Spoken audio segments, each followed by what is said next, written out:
I, Leah, had the opportunity to experience a tasting at Del Rio Vineyards end of April for my birthday, and I fell in love with the place.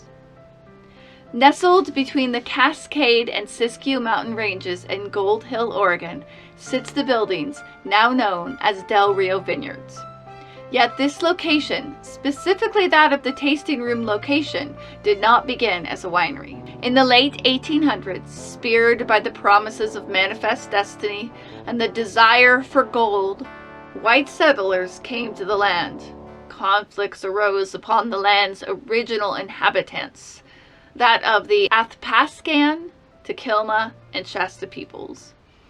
These conflicts increased violently, becoming the Rogue River Wars, which lasted until the late 1850s. The land, now known as Gold Hill, Oregon, was then purchased in 1861 by John B. White, who made his homestead there after his original homestead on the south side was destroyed during a flood which also took down the original bridge.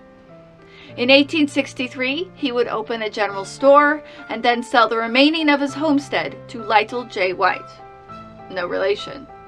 Later, Benjamin Haymond would purchase the general store. In 1864, Lytle built the Rock Point Hotel, now the tasting building of Del Rio Vineyards, and began work on a new bridge.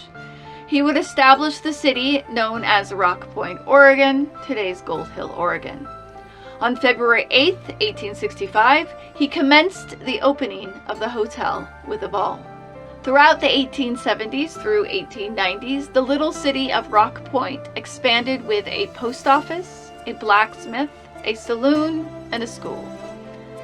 The hotel began to struggle, and in 1907 it was purchased by F.K. Duell and Associates, who planted a pear orchard in the surrounding fields. This effort to revitalize may have been premature, as when the Great Depression came in the 1930s, the hotel and business suffered. Yet Duell managed to stay open, and the family maintained ownership until the late 1990s, when it was purchased by Lee and Margaret Trainham, who saw such significance in one of the oldest buildings of the Rogue Valley, restored and preserved the Rock Point Hotel, opening the doors of Del Rio Vineyard Estate. But Del Rio Vineyard Estate comes with a spooky resident, Hattie. Hattie's story began in Michigan when her father, Adna, died, leaving her mother, Amelia Adams Beach, a widow with 4 children, Hattie, Jay, Fidelia, and Ida.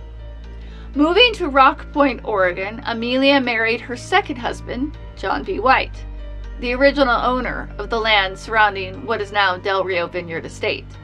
Hattie would be courted by Benjamin Haywood, business owner of the Rock Point General Store and later county commissioner.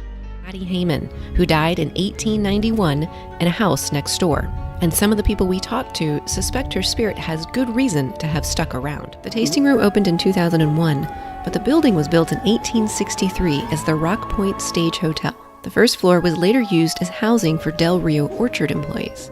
Hattie was married for 22 years to Benjamin Haymond, who ran Rock Point's general store. When she died at age 46, there was no record of her having children. But 2 weeks before Hattie's death, a son named Ralph was born. Benjamin Haymond was the father, but was Hattie the mother? There's no record of how Hattie died, nor do any of her obituaries mention being survived by a son. Benjamin Haymond remarried a year later. His new bride, Rose Ann Morris, is listed on genealogical sites and official documents as Ralph Haymond's mother. All the Haymonds are buried next door to Del Rio Vineyards, with Benjamin right between Hattie and Rose. The first time was last Halloween, and I was decorating the bathroom, and the next day we came in, every single thing that I had put up was in a pile in the middle of the floor. Jerry, who used to work in our tasting room, heard like pots and pans in the kitchen that couldn't be explained because we don't have a kitchen. And then all of a sudden, all the little hairs on the back of my neck and on my arms stood straight up, and it felt like somebody was standing right in my doorway. And then very quietly, I heard a woman clear her voice, like, and I hear someone call hello, and I think I'm just hearing things, and I hear it twice more, hello, hello, so much so that I respond, I'll be right out. and I wash my hands and I walk out, and there is not anybody in the tasting room. And I could see Hattie sitting on the third step, same black dress, gray face like a person. We made eye contact. Randy Garrison grew up there in the 1970s and 80s when his dad was a manager for the orchard. I had maybe 4 or 5 of my friends over, and we camped out in a tent out in the front yard. Up in one of the windows, we saw a lady sitting out there looking outside. Did you tell your parents about this experience? I told my mom, yeah. How did your mom react to that? Oh, she said it wasn't her. I can definitely tell you that there's more than one. Some seem a little bit darker than others. In the tasting room of Del Rio hangs an old photograph of a woman believed to be that of Hattie herself. However, recently it has been brought to the winery's attention that the photograph is actually that of Hattie's sister, Fidelia Sarah Beach Goodale. The winery does not believe their ghost to be Fidelia, as she was not as closely associated with the location as they believe Hattie was. A side-by-side comparison of Fidelia and her mother, Amelia, shows that Hattie most likely resembled that of her sister. Thus, the apparition visitations witnessed most likely are Hattie. The winery is on the lookout for photographs of Hattie. Del Rio Vineyard Estate is located at 52 North River Road, Gold Hill, Oregon, and is open 11 to 5 in the winter months and 11 to 6 in the summer months, with the first Friday of every month staying open until 7 p.m. And visit the website delriovineyards.com to find out more, such as upcoming events and especially that of Hattie's haunted flights.